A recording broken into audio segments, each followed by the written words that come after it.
What's going on? Thanks for having me. Happy to be here.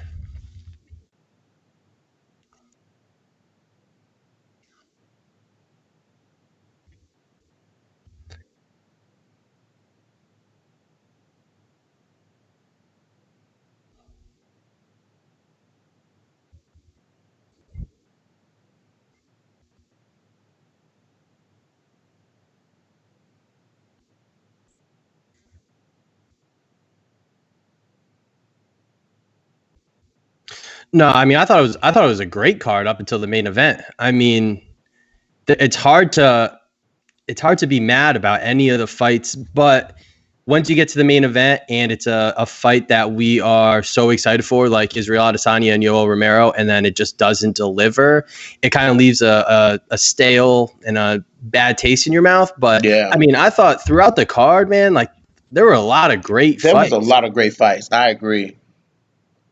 Yeah, and you look at, I mean, like even the Oliveira Max Griffin fight, like no one has mentioned that fight ever since because of what happened in the main and co-main event. Dariush had that big knockout, but like even that fight was fantastic. Neil Magny looking great. Like there was so much going on. Sean O'Malley, this I thought it was a great card. The main event sucked, but other than that, great card. Yeah, man, it was a good card. It was a great card for sure, for sure. I mean, Sean O'Malley. Speaking of Sean O'Malley, you know what I'm saying? Sean O'Malley looked pretty good for taking that much time off. I was pretty surprised that he would come out there and do that well, man. What you think about his performance? Yeah, I mean it was pretty much flawless, right? I mean, and I don't know why, but all we're all pretty high on Sean O'Malley, right?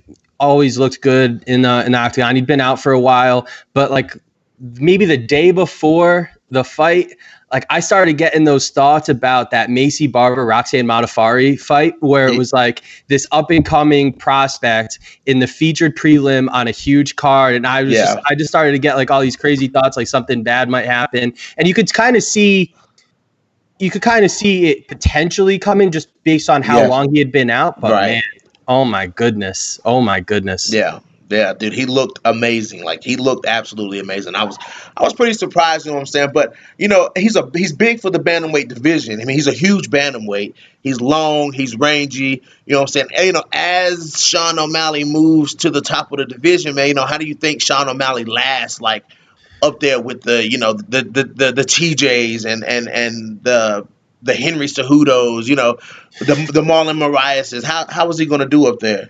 Yeah, I mean, he's only 25, and I don't think he's necessarily proven that he's he's ready to fight those guys quite yet. And he still has a lot to prove, don't get me Yeah, wrong, yeah. but I mean, he's passed every test so far.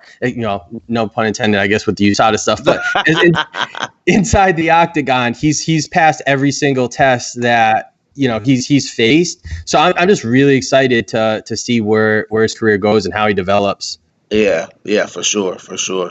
Yeah, man. So what did you take away from the co-main event? Because that seems to be, what I'm saying? That seems to be what everybody's talking about, you know what I'm saying? Like a lot of people are saying, and of course, a lot of people are saying it's the greatest women's MMA strawweight fight ever, which I definitely agree with that. But as far as the decision, man, how did you feel about the decision in the fight itself? I felt as if, because Joanna did outstrike Wei Li Zhang, man. I mean, she did outstrike Wei Li. You know what I'm saying? I felt like it. I don't. I guess it's this old thing about you got to beat the champion.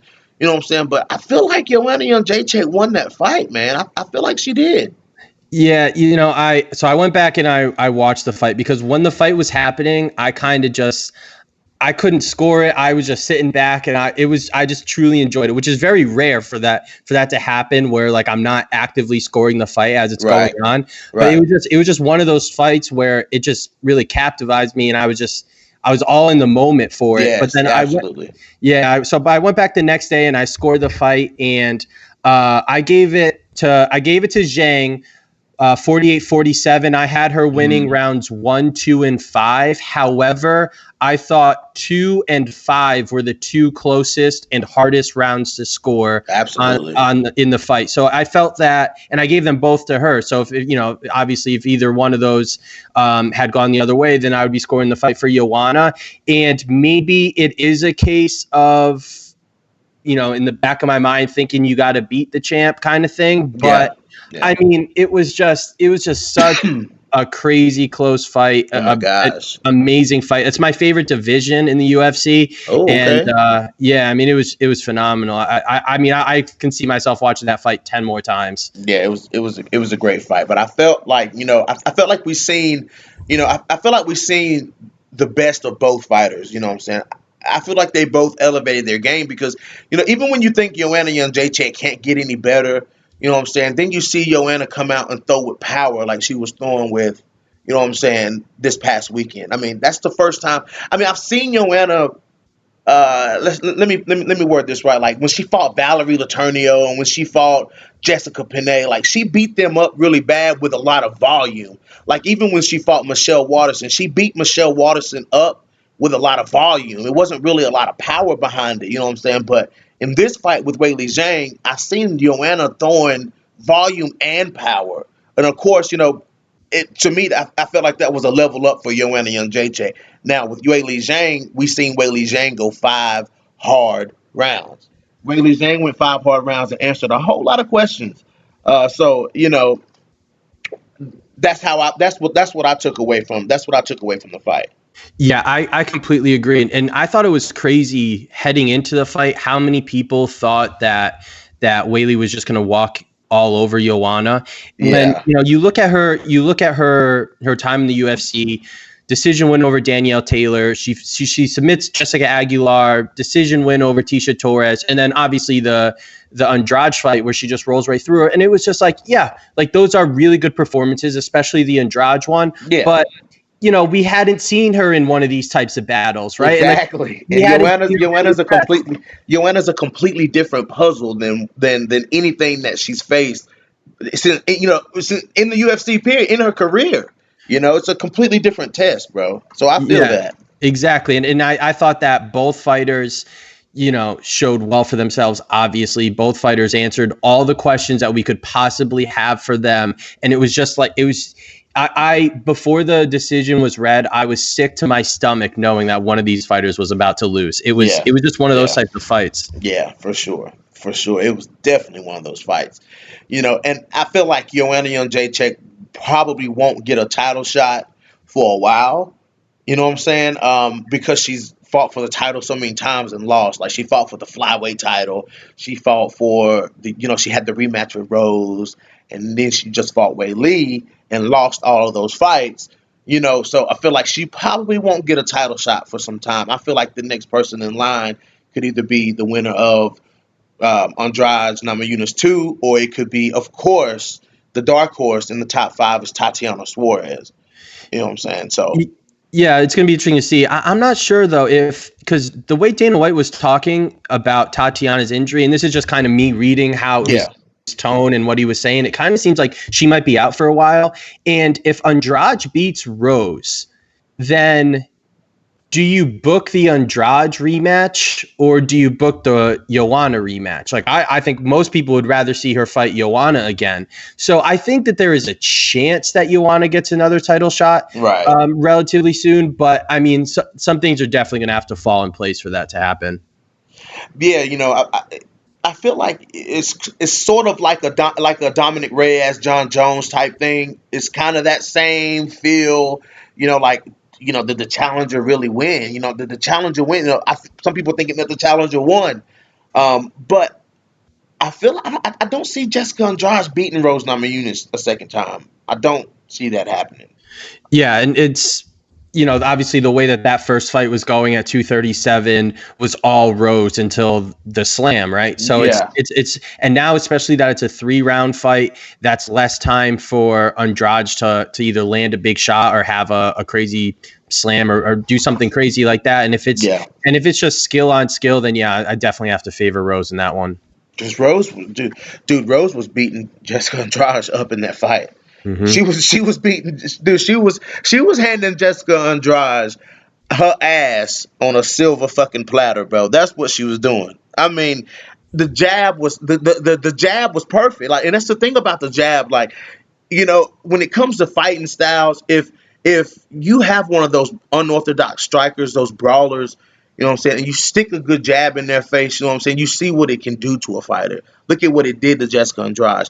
Another classic example is when Misha Tate fought Holly Holm for the title. Holly was sticking Misha with that jab. Misha couldn't get past that jab or those kicks to get in, but Misha just happened to get in and get the finish. Same thing kind of happened in this fight, you know what I'm saying, with Rose and Andrade. But man, I think Rose would be smarter not to hold on to that Kimura maybe this time and let that thing go. And will she be able to close the distance on Rose this time after Rose knowing the consequences of what could happen?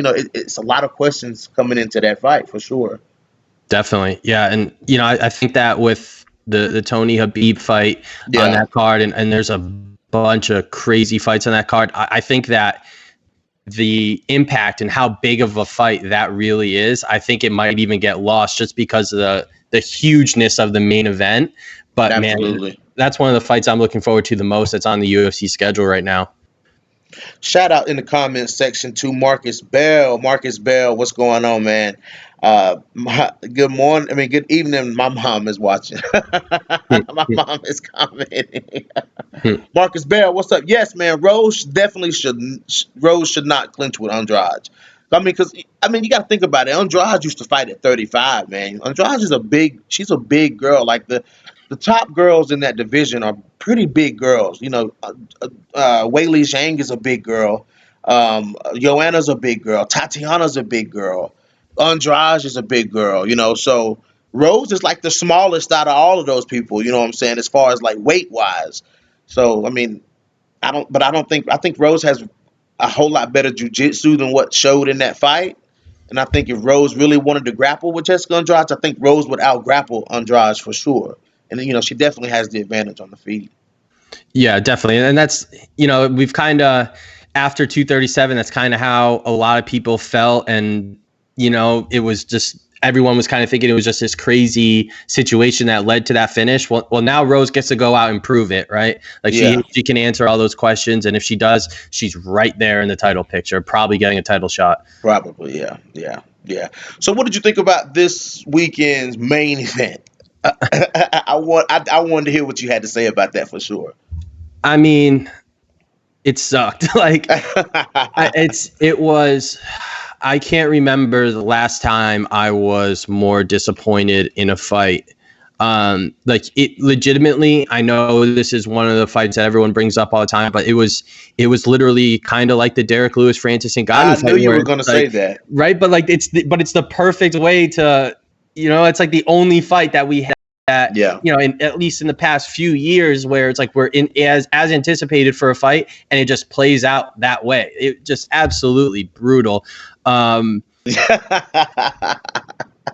think like in some ways, like, I mean, I didn't go back and watch it, but like when I was watching the fight, I had convinced myself that it was a possibility that the judges could have given Yoel 1, 2, and 5. Mhm. I thought that could have happened, but in the end, like I'm kind of glad that they didn't in a way. Nothing against Yoel, and it's like if he had won, I would have been happy for him. But like I don't know, just there's something about like going out there and just playing defense the whole time that just Mhm. it's tough. It's tough to rationalize giving a person like that the title. But like at the same time, like you could kind of work your thoughts into thinking that he won those rounds. But I don't know. I mean, to me, man, I just feel like Yoel Romero doesn't do enough in the title fights, man. I mean, when the title is on the line, you know what I'm saying, and you've worked your ass off to get to this title, or haven't worked your ass off to get to this title in Yoel Romero's case, you know what I'm saying. But he, for him to have so many opportunities to fight for the belt and to capture the belt, he goes into the octagon and he doesn't use what everybody talks about him using. Like, I don't get it. I don't get this. That before every Yoel Romero fight, at least for his past 5 fights, everybody's talked about, oh, his high level wrestling, his high level wrestling, his high level wrestling. We have barely seen Yoel Romero shoot for a takedown in God knows how long. I think he shot for one takedown in this fight. You know what I'm saying? But when does he use his wrestling? Why isn't your why don't you think Yoel Romero will put all of his tools to work Yeah, to capture the belt? yeah, it's one of the weirdest things, like under the radar, crazy things about any fighter in the UFC is how Yoel Romero just doesn't use his wrestling. Yeah. And going into this fight, I my pick was Adesanya, but when I was making my picks video with my guys, I said, like, if you told me that Yoel Romero was going to go out there and wrestle the hell out of Adesanya, I would pick him. But I just can't trust that anymore because the facts prove that he's just not going to do that. Yeah. And it's mind-boggling. And then for him to go out there and not be aggressive striking and just stand there and not really do anything, it's like it's I just don't get it. I just don't get it. Yeah. I don't get it either, man. I really don't. Um it baffles me, man, because if he would have went out there and if he would have faked the takedown and then actually went for the takedown, he would have had it. He could have taken Adesanya down. As high level wrestler as Joel Romero's credentials say, he's fully capable of taking Adesanya down and holding Adesanya down. Why he didn't choose that route, it just baffles me, man. Yeah, and even there was a couple of moments where things got pretty hectic in there. There was a couple of scrambles, a couple of there was a couple moments, right? And if you're Yoel Romero and you know that, like, skill for skill striking wise, like, you're probably not going to match up favorably with Adesanya. But at the same time, if there's a moment of chaos and you land a shot, you can absolutely. So why not try to create some of those situations, even if you don't get the takedown, you're unable to secure it, but it opens up a hole and you land a big shot. I mean, Yeah. I'm just surprised that none of that happened. Brad, guys. Brad is in the building, guys. Original No Filter MMA co-host Brad making his long anticipated return. Let's go. It's been too long, my brother. Too long. Brad, this is John from Bloody Canvas MMA. John, this is Brad, Nice to co-host meet of you, No Brad. Filter MMA. Hey, John. How's it How going, you man? doing? It's going great, man. How you doing? Pretty good. Pretty good. Hey, Nice Brad. to meet you. So Brad, what we sitting here rapping about, man? We talking about why Yoel Romero doesn't use his fucking wrestling, bro. Why doesn't Oh, Yoel Romero use his wrestling? He could have won this fight, bro. all he had to do is wrestle. Like, literally wrestle. At least try to wrestle. Not trip takedowns. Not.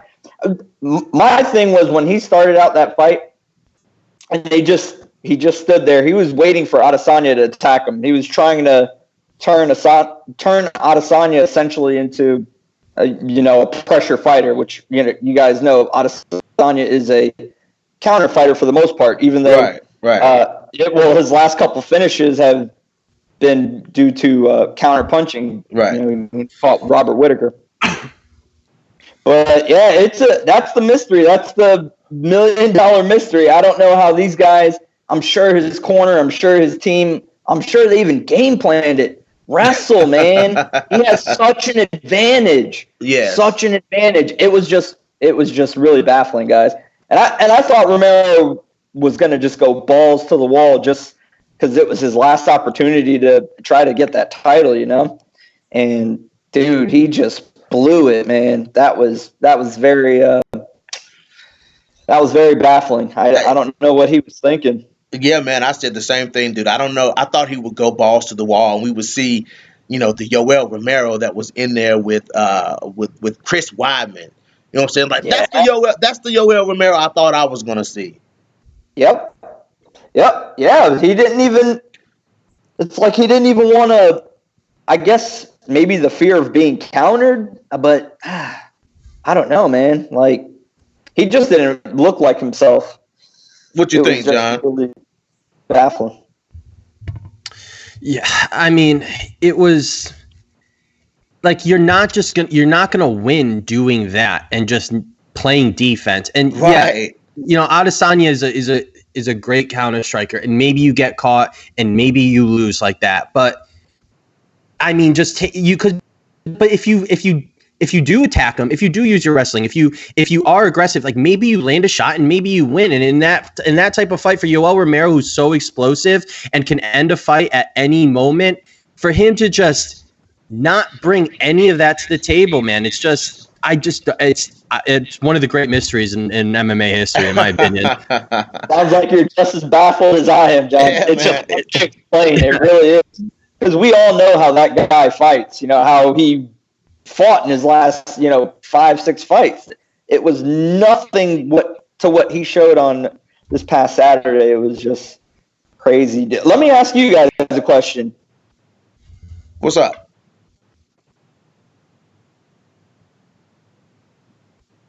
Can you hear me, Brad? I can hear you. I can't hear him. I think he lost. I think his connection went haywire. It was either a great question or a bad question. That's what. Uh-oh. Let's see what happened here. We lost Brad. Oh, man. Brad boy. Oh, says he left. Uh-oh. Oh, man. Let me get him back in there. Let's add him back in there. Yeah, like you said, it was either a really good question or a really bad question that was coming our way. Skype couldn't handle it. Skype couldn't handle it, man. Obviously. Oh, there we go. I think I'm back. Yeah, Yeah. you are back. Okay, you There we back go. now. All right. Sorry about that, guys. I don't know how much of that you heard. What the last thing you guys heard? We heard. I got a question for you guys. Oh, okay. So my question to you guys is, do you guys feel like Adesanya could have maybe pressed the action a little bit more, like could have forced his hand a little bit more, or obviously seeing now in hindsight, do you guys think he took the right approach or the right path to victory? Obviously, we know he won with the way he fought, but I just felt like he could have pressed the action a little bit more. So I just wanted to get your guys' opinion on that. Go ahead, John. I think that during the fight, I thought that he definitely could have, because when it went to the judges' scorecards, like we didn't really know who won.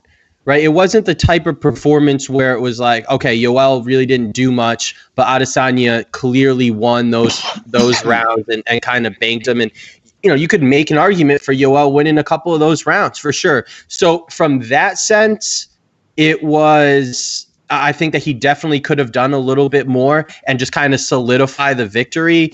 But who knows how the fight goes if Adesanya becomes more aggressive? Who knows? But in hindsight, knowing that he won, and it's like, and if you're asking me like how I view him now moving forward based off of that fight, I kind of just like throw it in the trash and move on, right? Because we've seen him have so many exciting fights, and I'm not down on Adesanya because of that fight. But in the fight and before the scores were read, it was I kind of did have those thoughts where it's like maybe he should have done a little bit more himself to solidify the victory. Yeah, for sure. So, okay, so what do you guys think about, the only reason really that Yoel Romero, Brad, you still there, bro? Yeah, I'm still there. Okay. So the only reason that Yoel Romero got the title shot was because Paulo Costa was injured. So the unstoppable storm of Paulo Costa is coming, guys, and I'm telling you, I'm telling you guys right now, Paulo Costa is going to absolutely destroy Israel Adesanya. He's gonna destroy him. He's gonna hurt him. You know what I'm saying? I mean, Paulo Costa is not gonna be Yoel Romero in there. You know what I'm saying? Go I ahead. got something for you, BJ. I'm going to validate that for you because I'm going to give BJ credit. You guys are going to hear it right now on this podcast. BJ has been saying this for the longest in all of our chats since day one. Since he's seen Paulo Costa, he has been saying that guy, when they weren't even in the wings, like even on the same path to fighting each other, he was like, when those two meet, Paulo Costa is going to destroy Adesanya. Yes. So I'm giving BJ his props right now so everybody knows that he's called this way beforehand. And now after seeing that Romero fight, man, I think BJ's on to something there. I'm telling you guys, Paulo Costa. When I seen Paulo Costa, how he finished Uriah Hall. Uriah Hall was sticking him with the jab. John, remember the comment I made earlier about the jab? You know what I'm saying? When you have those wild, unorthodox strikers, you know what I'm saying? The jab is the good way to nullify that. And Uriah Hall was sticking Paulo Costa with that jab. But when Paulo closed that distance, man, and he started landing those body shots, man, you could hear it. You could hear it loud and clear, man. Like Uriah Hall was hurt. He hurt Johnny Hendricks. He hurt Johnny Hendricks when he fought Johnny Hendricks. He hurt Johnny Hendricks. He hurt Uriah Hall. You know what I'm saying? The fight with Yoel Romero was close. You know what I'm saying? They dropped each other, but Paulo Costa won that fight by to me, you know what I'm saying? When I saw the stats, I was kind of confused at the stats though, because I was like, the stats were very close, but I didn't see it being that close during the actual fight. Like I just seen a lot of Yoel Romero with his back to the cage and Paulo Costa pressing forward, you know, going head, body, body kick. You know what I'm saying? I just saw Paulo Costa doing most of the work. Then I look at the stats and it was very close. What did you guys think about that fight? I thought that Costa won. I think it was a little bit closer than you do, just based off of what you're saying. But I definitely thought that Costa won that Yoel Romero fight for sure. And I will say, you know, in a weird way, based on how this fight went with Yoel Romero, I think it only makes that Paulo Costa fight that much bigger because he talked a lot of trash about that fight. He talked a lot of trash about Adesanya, and we now have two instances where Adesanya is in the cage addressing Paulo Costa. He wasn't there for it this time, but you know, there's way more heat behind that fight now than there would have been if they had fought on Saturday. Yes. Sure. Go ahead, Brad. Yeah, I mean, John, I think he pretty much nailed it on the head perfectly. Now that I think about it, you know, just kind of going back in the Rolodex of each one of those guys' last couple fights, like, yeah, Costa dominated, but just gassed a little bit in that fight, razor close. If they rematched, if Romero and Costa rematch, Costa would blow Romero out of the water. And you know how I feel about Romero, BJ. You know, Romero's got a special heart in my place. Or got a special place in my heart. But as far as for the Adesanya fight, yeah, that's going to be a massive fight, especially because of all the trash talking. And I think now there's more film out there on Adesanya now. You get to see him in another fight against Romero, lackluster fight, granted. Yeah. But Costa, I'm seeing it up close. I'm sure it took a lot in from what Romero's, I guess, weird game plan was, but he can take some things that Romero had success, like Romero landed that first overhand on Adesanya in the first round. Yeah, he did. And, you know, he had him thinking, all right, you know what, now I got to kind of be on my bicycle a little bit. But if that's Costa that lands that overhand, that's probably exactly. That's what I'm saying. Yep. Yeah, like if Costa. Because Costa's gonna hit Adesanya. He's gonna hit him. You know what I'm saying? Very hittable. That was another thing that was interesting to see, right? Even though as the fight progressed, Adesanya started to find his range. He started holding Romero at bay with those leg kicks, and Romero couldn't find the range. But I think the way Costa pressures, as opposed to, again, Romero just had a weird game plan. We thought we were going to see more. The way Costa pressures, it's a different pressure, and it's going to be interesting to see how Izzy game plans for Costa, because leg kicks, Costa's walking through all of those all day long. And if he gets to Adesanya's chin, we all know Adesanya's been knocked out cold by 16-ounce gloves. Like Costa said, he might kill Adesanya, but let's not hope for that. But Costa could definitely knock him dead. And the hype for that fight is going to be in. Yeah. Costa's brushing up on his English because he's getting ready for this too. Yeah, he is, dude. I think you nailed it too, BJ. The delay is actually, now that I think about it, it's better for that fight because now they both get to progress in their own way. Yeah. Adesanya always wants more cage time. He gets his cage time. He gets to build his legacy with a nice win over Romero. And Costa, he was at both of those fights, guys, with Whitaker and Romero. So Costa got to see him up close and personal both times. So I'm sure they have a lot. He's got a great camp over there. So those guys, I'm sure, are just, as you see, itching at the bit to get to this guy. John, did you happen to see the footage of Paulo Costa knocking out Logan Paul? Oh! Yeah, I did. What'd you think about that, dog?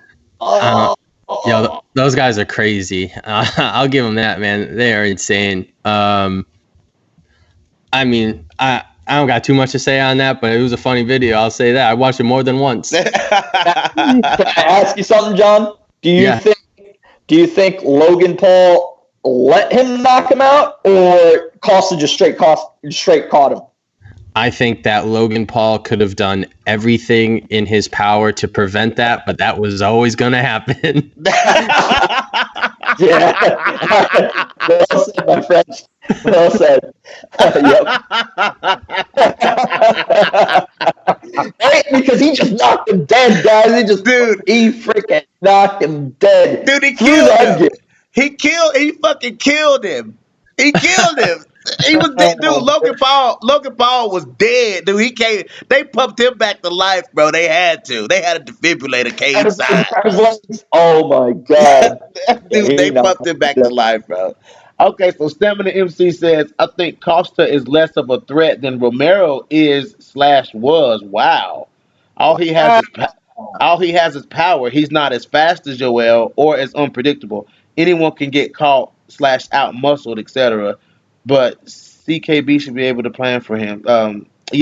Should be able to plan for him.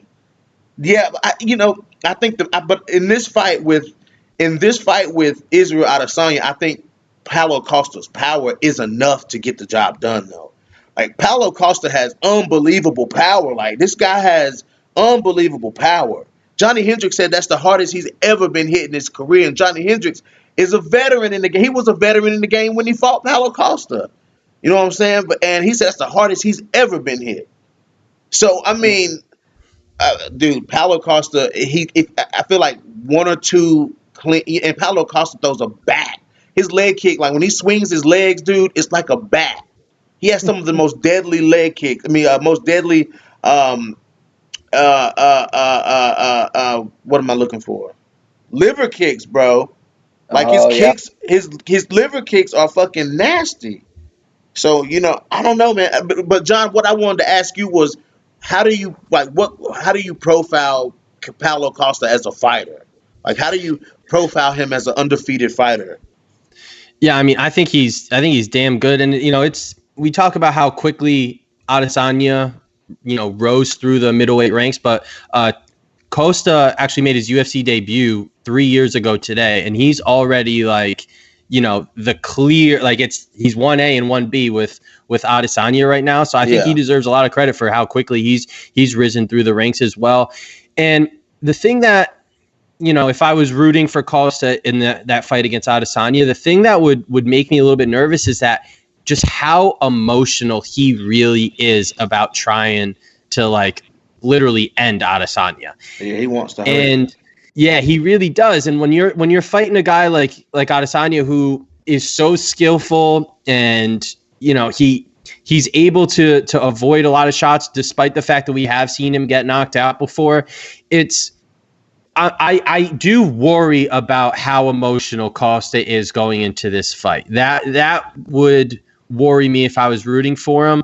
But at the same time, though, like for all the reasons that you guys said, I think he absolutely can beat Adesanya, and that's why this fight is just so incredible. Yeah. And it's the fight to make right now. It's a fight where, knock on wood, gonna get next, and I just can't wait for it. I can't wait for it. Yeah. Go ahead, Brad. Yeah, no, well said. It's going to be a gigantic fight. Yeah. They will probably end up doing 2 title fights on that card. It would be crazy not to. Who's isn't it Joanne Calderwood and Valentina Shevchenko? Oh, Yeah, but I think Volkanovski's going to headline that against Holloway. Okay. Yeah. Okay. I think Valentina and them fighting on a double champion card. What fight is it? What's the main event? Yeah, that's so Valentina's fighting at 251, which is in Australia, but it looks like they're going to go with Volkanovski for the main event. Okay. I think we're going to end up getting Costa Adesanya, depending on what happens with McGregor, the welterweight title. I think we could get it potentially International Fight Week, but maybe like August, September. I don't know. There are so many huge fights coming up. Yes. It's hard to figure out when they're going to happen, because not to mention DC and Stipe 3. Like there's so many fights that are about to happen that like it's hard to kind of fit them all into only having one pay-per-view a month. Yeah. Yep. That's true. That's very true, man. Did you guys? No, I was gonna say the other news on 248. Did you guys get to the whole Brian Ortega Jay Park? Yes. So somebody, okay. I'm glad you brought that up. Somebody tell me what happened. I don't fully understand what happened. Do you want to tell them, John? Sure. So pretty much, Zombie went on Helwani's show, and he had this musician, Jay Park, translate for him. There were some things that were said, and he kind of Ortega a little bit, kind of saying that he did all this kind of stuff. And apparently Ortega took offense to that. They're at the 248. They're in like the fighter section, and Jay Park and Zombie were there. Zombie goes to the bathroom. Ortega goes up to Jay Park, asks him, and I guess we don't even have to say allegedly anymore because Ortega pretty much confirmed that it happened, and we've seen there's some video out there, but he went up to Jay Park, asked him, "Are you Jay Park?" Once Jay Park said yes, Ortega slapped him, and then it kind of got broken up. And apparently Ortega had said that he was going to slap him like on social media before. He's like, "If I ever see you, I'll slap you." And then there's a TMZ video of him saying, "I told you I was going to slap you like a bitch." So that's kind of what happened. Obviously, Zombie wasn't too happy with it. They've kind of apologized and like cleared things up within the past few hours, actually, on social media. However, like, I mean, that's the fight to make. I mean, no questions asked. That is the fight to make. Yeah, isn't that the fight that's happening? Isn't that the fight that's happening? Well, it was supposed to happen in South Korea on December 21st, but then Ortega pulled out with an ACL injury, and now it's, Dana confirmed it's happening, but it's not booked yet. We don't know when, but like that, all signs point to that fight getting booked. But I thought Ortega. Frankie Edgar stepped in on short notice, right, John? Right. Yep. Exactly. I thought Ortega was fighting Zabit.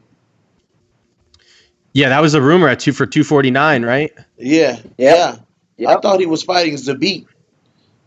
Yeah, I did too, but apparently that fight fell through, and now this Zombie fight is, it's out there. It's juicy now, yeah, especially with all the attention it's getting now. Yeah, oh boy, that's just like all the the trash talking with Leon Edwards and Tyron Woodley for sure. That's gonna be a good one. I can't wait for that one. Another one, yeah. I think Woodley's gonna finish him, man. I honestly think Woodley's gonna finish him. Yep. I think he'll finish him. I think he'll finish him on the feet, for sure. Yeah, you think he'll knock him out, huh? I think he'll finish him on the feet. Yeah, I think Woodley will get it done. I think he'll get it done. I see Woodley scoring another rare submission victory over Leon Edwards. Yeah, he got a nice one. like Darren I Till. like what I think Woodley's going to use a little bit more grappling as he gets here in the latter stage of his career. Yeah. Yeah, I think he understands, like, especially, he, even though him and Masvidal don't really train, but they have the same management, so they all, him and Masvidal are sort of boys. So, they've been. I saw an interview with both of them talking about longevity now with these guys getting into their mid to late 30s, and yeah, I think that's why you're going to see a little bit more grappling from Woodley here. And I think Woodley has an advantage on the ground over Leon Edwards as For well. sure. For Leon's quick sure. on the feet, man. Leon, people sleep on Leon, man. He's got great hands. That kid has got phenomenal boxing. And obviously, Woodley's got he's got great power, great power. But I think Edwards would just be quicker to the punch, and Woodley would just have to, result to that national champion wrestling mentality, get this kid down to the ground and finish him late round submission, fourth round. T Wood. What you think, John? If the UFC 235 Tyron Woodley shows up, then Leon Edwards will dominate him. However, everything that I've seen Tyron Woodley say in the build up to this fight, all the interviews that I've seen of him, he sounds refocused. He sounds like he's ready to go in there and get, in his opinion, his belt back. And I'm really excited to see how Tyron Woodley fights in a couple weeks. Hopefully it happens. There's some stuff, but hopefully it happens. I don't know if you guys know, but he's actually out there at Mike Swick's gym in Thailand, at Thailand, AKA over there. Oh, really? Mike Swick's doing good, man. He built a brand new, like, state-of-the-art facility over there, and dude, they just have murderers over there, like pretty much all the Asian superstars trained there, and then on top of, like, some of the AKA guys go over there, and Woodley's over there now. So well, you got Tiger. You got Tiger Muay Thai over there in Thailand too. That's where they're huge. They're huge. That's where Valentina Shevchenko trains. Yep. And they're not big. They're not even as big as Swick's gym. Swick's got the biggest one, man. There in Asia, they built a crazy gym for him, and that's what also leads me to believe that Woodley's going to grapple too. Because AKA is known for what, guys? They're wrestling. They're grappling. Yeah, they're all great grapplers. And I think, he's just prepping himself. He's probably gonna go 4 hard rounds and try to get that kid out of there, But Edwards is gonna put up a hell of a fight for sure. Yeah. It's gonna be a good one, man. That's gonna be a good one for sure. For sure. What you got? Hey, so okay, Brad. I got I gotta throw my shit in there now. I gotta throw my shit in the pot, bro. You know what I'm saying? So I know you seen Montana De La Rosa dominate. You know what I'm saying? Mauro Romero Barella. I know you saw that, right? Of course. I know you saw that, right? Every shot she landed, everything that she did in that fight, bro. Pause. You're my brother, but I thought about you every single moment of that fight. I'm like, oh my god. I know when BJ's cheering, when BJ's like, get out of there, Montana, get out of there. Man, okay. Now you tell me, now, John, I'm gonna ask you this question, man. You know what I'm saying? This women's flyweight division, I've been trying to tell these people what's up with this women's flyweight division. This division has Valentina Shevchenko at the head. You know what I'm saying? My theory was all of these girls that they put in front of Valentina in the top 10 when they made these rankings were garbage. Like these girls, like Jessica I, you know what I'm saying? Like, I mean, I'm not trying to dig on Jessica I, you know what I'm saying? Like Jessica I, ever since she got beat up by Misha Tate, she ain't been the same. Yeah, true. But what I'm saying, you know what I'm saying? It's just gonna be what I'm saying, John, is it's the up and coming girls. It's gonna be one of those girls who climb their way up through the division and get a shot at Valentina. That's gonna be the type of girl that's gonna defeat Valentina Shevchenko. Not one of these girls like Lauren Murphy or Kayla Chukagian. Jennifer Maya. None of them are going to beat Valentina Shevchenko. What do you think about Montana De La Rosa being a possible contender with a very solid, well-rounded game to go in there and put on put on a show for herself against Valentina Shevchenko? Yeah, here's the thing about the flyweight division. I think the flyweight division is very exciting and very, I'm not going to say very strong, but there's a lot of really good fights out there for the division. Yes, yes. It's just the problem is once you get to be the number one contender and you fight Valentina, it's just like you're kind of being let out to slaughter. But like that doesn't take away from it. There's a lot of fights that's going on below that. And, I look at Montana and she's exciting. Obviously, she's a pretty good fighter. She's her fight against Andrea Lee. Apparently, there was some issues with her nose in that fight. Yep. And she did lose pretty handily. But if that's the case, then it's a little bit of an explanation why she's only 25 years old. I look at her, Andrea Lee, but to me, we're not going to get an opponent, and even if it is Montana, unless she goes on like a crazy run, or an Andrea Lee that goes on a crazy run back up to the division. And I thought that Andrea Lee defeated Lauren Murphy. But I don't think that there's going to be a fighter who excites us for a fight against Valentina Shevchenko unless it's a potential super fight with, one of the champions either right below her or right above her. Unless the one name that I keep looking at in that division is Viviane Araujo. And skill for skill, she does not match up with Valentina. She's not a better fighter than Valentina. Not even close. But she has knockout power. And we look at Chukagian, Jessica Ai, even, sorry to say it, but Joanne Calderwood, like all these fights that Valentina is going to be facing and has faced, you can't see a path to victory. There's not a path to victory out there. Right, exactly. And I'm not saying that Araujo would go in there and beat Valentina, but if she lands a shot, she could knock her out. And that's like the only thing that we have to hold on to for the foreseeable future. You see, when Araujo made her debut at UFC 237, she was a career strawweight fighting on short notice at bantamweight, and put the lights out of her opponent. Yeah. And, she got exposed a little bit against Jessica Ai, despite, Jessica Ai, she weighed a bunch for that fight. Right. But, it's just something. And maybe this is just me looking for someone to get excited about when fighting Valentina. Maybe that's the case, and maybe I'm wrong here. But, that's Araujo's knockout power is the one thing I'm holding on to in that flyweight division as far as an exciting fight leading up to it. Who knows? Calderwood could shock us and go in there and, put on a good fight. It's just really tough to envision that. Well, so let me ask you this question, then, John. Let me ask you this question, Nancy. You mentioned Viviane Araujo.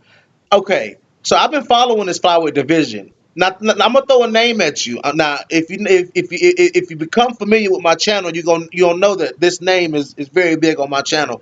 Jillian Robertson went on a nice little streak in the UFC, and Viviane Araujo came in and played leapfrog through the rankings. You know what I'm saying? Beating a worn out. I compare Alexis Davis to a 1997 Honda Accord with 250,000 miles on it. That's Lauren Murphy. That's Alexis Davis. That's Jessica Ai done been beat up by Misha Tate. Jessica Ai done had her ass beat by everybody. Now you got Jillian Robertson coming in, from the Ultimate Fighter, choking bitches to sleep in the UFC, and can barely scrape the top 15. She dropped the ball to Macy Barber.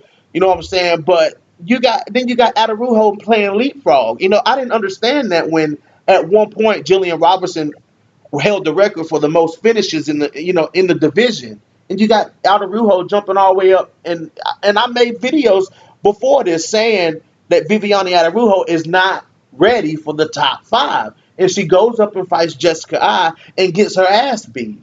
You know what I'm saying? Like, why are they not pushing the Macy Barbers? You know what I'm saying? Or, even though as much as I don't like Macy Barber can fight. I was surprised that she went in there and starts Jillian like that. You know what I'm saying? Because Jillian Robertson is a tough fighter. You know what I'm saying? So my question is, Viviane Araujo, she played leapfrog, bro. Yeah, I mean, I think that that's completely fair. It's, um, as far as Jillian Robertson, as soon as that fight got booked between her and Macy Barber, that became the fight, the non-main event fight that I was looking forward to the most. Right. Like, because that was to see, like, all right, who's next? You know what I mean? Because if Robertson had gone in there, implemented her game plan, took Barber down and choked her out, then like, she'd be next. Like, that would be the one, and that's what that fight was. And the way it went, it's just, in a fight against Valentina, and that's what we're comparing all these fighters to. It's just hard not to envision Valentina being able to strike, to finish Robertson on the feet at this point. But that's another fighter who's really young, and she's been in the UFC a little bit. We're familiar with her from Tough, but she's still very young. That's certainly someone that can develop into a contender down the road. And she's one of my favorite fighters in the flyweight division. That's exactly, Brad. Is that not exactly the point that I've been trying to make, bro? Yeah, Brad, is that not the point that I've been trying to make to people that follow this channel, bro? I'm telling them, listen. You got to understand that, yes, them girls coming off the Ultimate Fighter was an absolute cloud over their head. You know what I'm saying? But once you get into the UFC and you start racking up wins in the UFC and you start getting UFC wins, you start seeing fighters evolve. And Jillian Robinson is slower in her evolution, but what I saw in the fight with Macy Barber was Jillian Robinson stood and traded with Macy Barber the first half of the round, working on her striking. Right. Yeah. Landed a head kick on Macy Barber. I'm like, whoa, Jillian Robinson throwing a head kick? Like, what the heck? But she dropped the ball. That's what I'm saying. Like, when these young fighters, and I even go as far as say is like, what's her name? Ariane Lipsky. When these fighters evolve and get that experience that the UFC will give you, fighting these Alexis Davises, fighting these Lauren Murphys, fighting these Joanne Calderwoods, fighting these Caitlin Chukagians, these girls are going to get better. And by the time these young up-and-coming fighters, not these worn-out girls, by the time these up-and-coming fighters get to Valentina is going to have legit competition in the division. That's the point BJ. That's the point I've been trying to make. Yeah, and those are all very valid points. The thing is, Val is she's on that level and more. Like, she has the experience. Dude, Amanda Nunes, I've been telling you this the whole time, BJ. Amanda Nunes, double champion, deadly knockout power, probably the strongest female on the planet. Went 10 hard rounds with Val being almost 2 weight classes below Amanda, and Amanda struggled with Val. It's just her talent is just, it's ridiculous. Like, the UFC sends the papers to these girls. These girls declined the fight. Nico Montana pulled out. She ran scared from Val. She handed the title to Val. She pulled out. She pulled out. And she hasn't fought since. I think one time, didn't she? And she lost her last fight, right? Yeah, she fought Juliana Pena. Pena got her by decision. Mm-hmm. And speaking of Pena, I know that she was supposed to fight at bantamweight again against Aspen Ladd before she pulled out. That's a good fight. Well, yeah. Well, unfortunately, she pulled out like last week, and it's supposed to go down to Columbus in a couple weeks. But in my opinion, Juliana Pena, if she decides to go down a flyweight, which according to her social media was something that she was considering before signing that fight with Aspen Ladd, if she goes back down to flyweight, if you go back and watch that first fight with Valentina, like, she controlled a lot of that fight. A lot of that fight. Yeah, I said that. We know the end result, guys. Yeah, we know the end result. We know the end result of the fight, but for sure, Juliana Pena underestimated the ground game of Valentina Shevchenko in that fight. Yeah.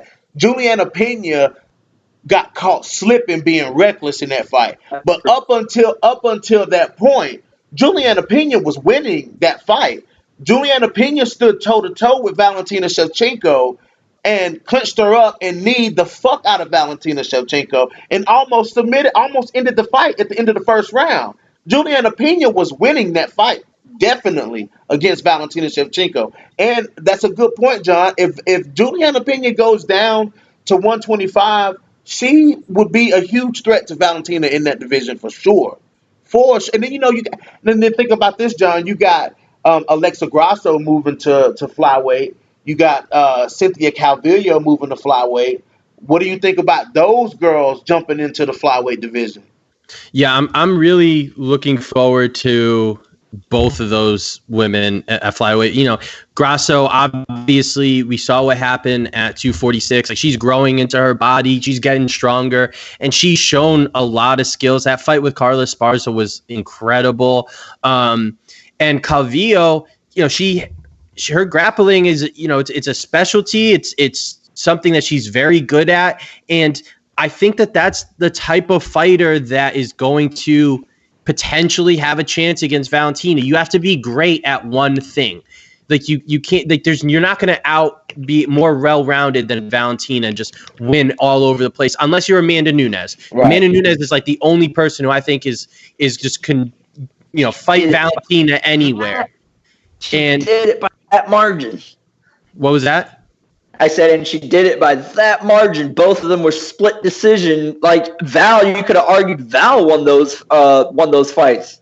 Yeah, exactly. It looked more dominating because Amanda was so much bigger than Val. So whatever Amanda did, it looked like she was affecting Val more. But Val was more technical, countering her better, holding her own on the ground too. Like, that fight was sick. Yeah, and it was. I wanted to ask you guys about this too. Like, do you guys think, like, somebody like Val, because, like, she's so great everywhere, right? And these girls, they're going to be phenomenal. But by the time Val, I guess, gets interested in fighting these girls, she's going to be looking to fight Whaley to get that other title. She's for sure. Running for Nunes. But I think, like, having a champion like that, and I love Val, but having a champion like that in a division kind of stunts the division's growth. Because now you have to, get these girls to come down. Like you guys said, Pena, she would be great. But now you have to wait for Pena to win 2-3 in a row, convincing to get Val interested. Like, all right, I'm going to fight that girl again, even though I already finished her. So it's like it's tough. All those girls are phenomenal, guys. They're great. But with, like, Val, when you think of them against Val, it's like, it just right now you can't wait. You know what I'm saying? It's got to be right now. You got to be ready right now. And a lot of those, they don't want to sign on that dotted line because that girl is just on a whole different planet. And if Valentina said that if Antonina worked her way up through the rankings, that she would, relinquish her belt so that Antonina could fight for the belt. But Antonina got dominated by, you got to throw Roxanne Modafferi in the talk. You got to throw Roxanne Modafferi. Disrespecting her, guys. I didn't hear her name that one time, and she beat the. I know Macy Barber got injured, but she put hands on Macy Barber. Macy got lumped up in that fight. So let's give our girls some respect. Hey, Roxanne, I respect you, girl. I see you out there taking names. They don't respect you out there. I see you. John, what you think about Roxanne Modafferi knocking off Antonina Shevchenko and Macy Barber? I actually picked Roxanne to beat Antonina because I thought that Antonina hadn't shown us really anything on the ground. I thought there was a chance that Roxanne could take her there, and we saw what happened. The first round of that Macy Barber fight, and you kind of have to dismiss everything that happened in the second and third round, given the ACL tear. But that first round, I got to tell you, man, I was shocked and I was incredibly impressed. Like, I never saw that coming. Never in a million years did I see that coming. Yeah, Roxanne Modafferi. I don't think anybody did. I was just genuinely happy to see her get the respect she deserves, man, because that girl has been a pioneer, right? And, yeah, she's got some losses. Okay, she's got some, not so great performances. But man, in that spotlight like that, it's not her fault that Macy, blew her ACL out like that. She just took advantage of the situation. And man, I love Roxanne. She's probably behind Val. She's probably my second or third favorite flyweight there. But do y'all think Roxanne can go in there and knock off Valentina? Oh no! Imagine. Oh no!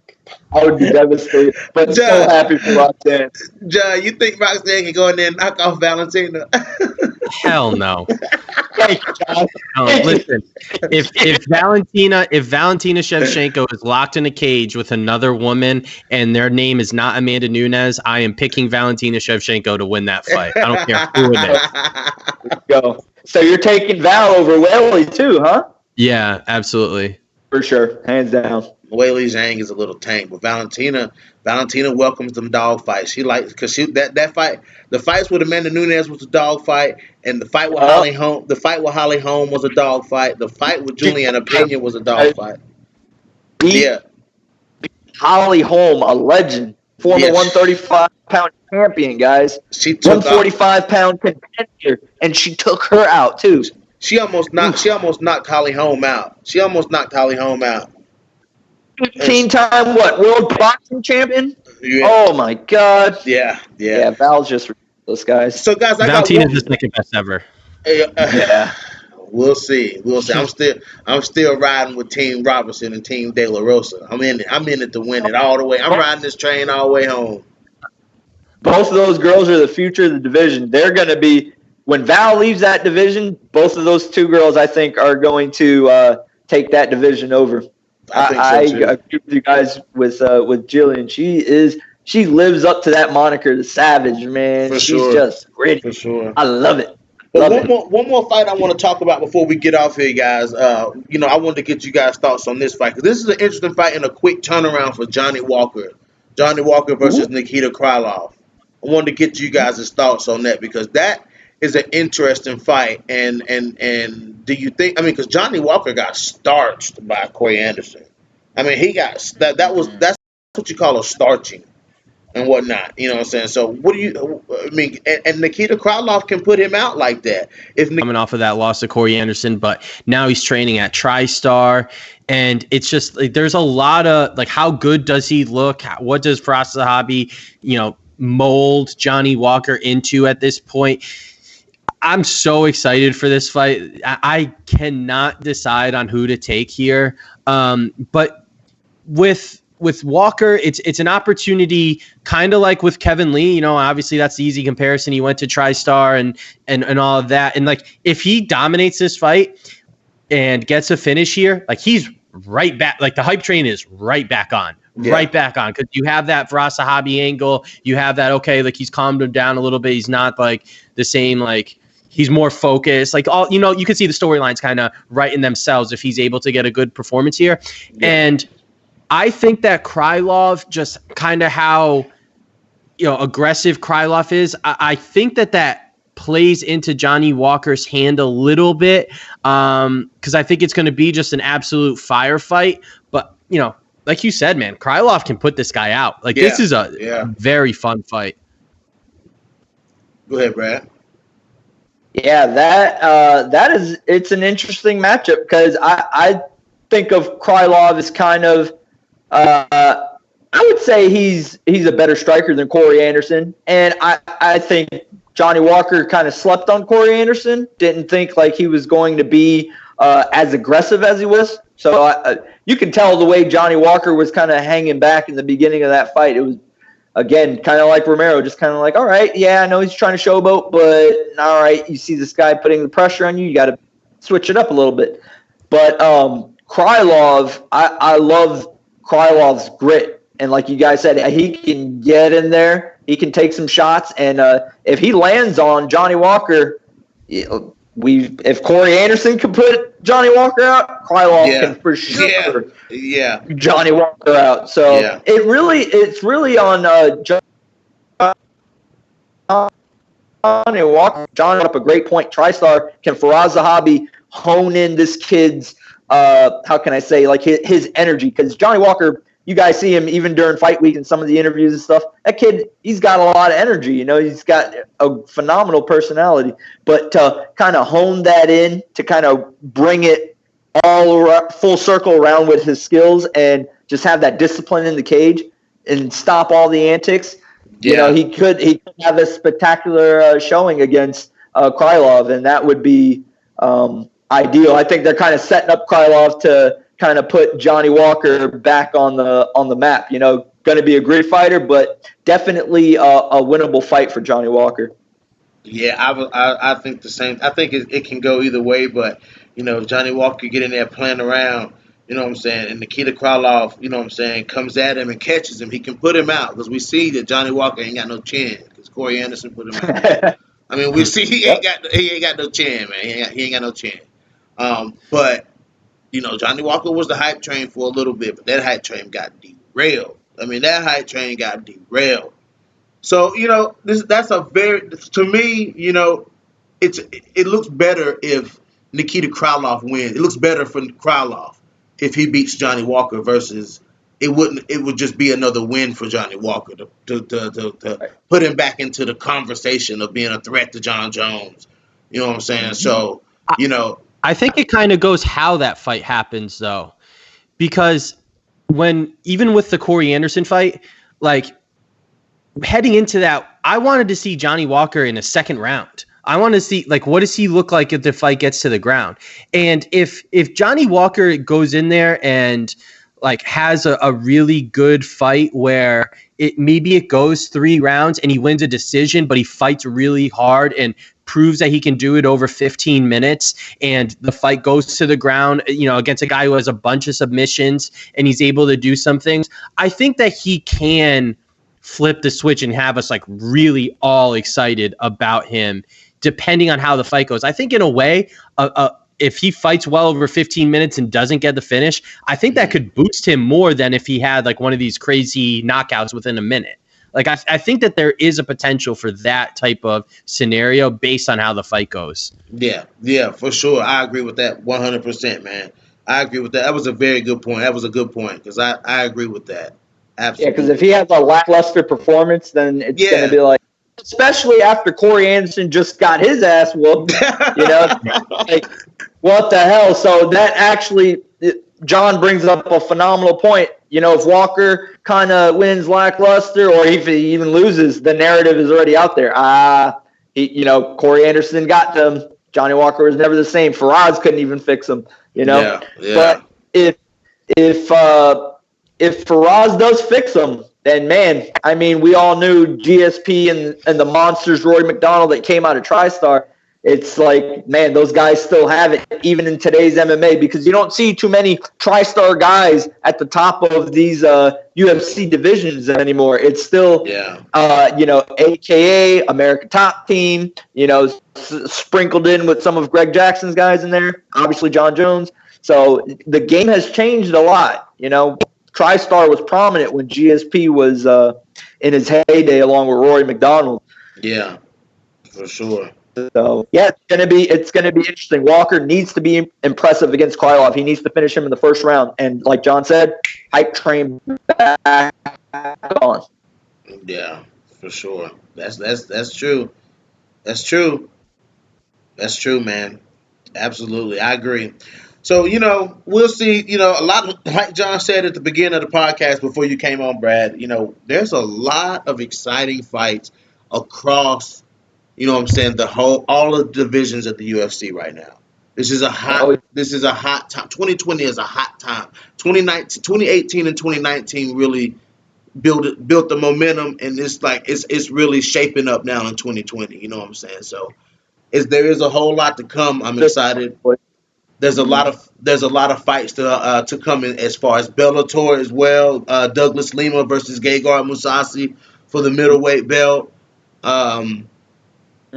Yeah, so I'm excited.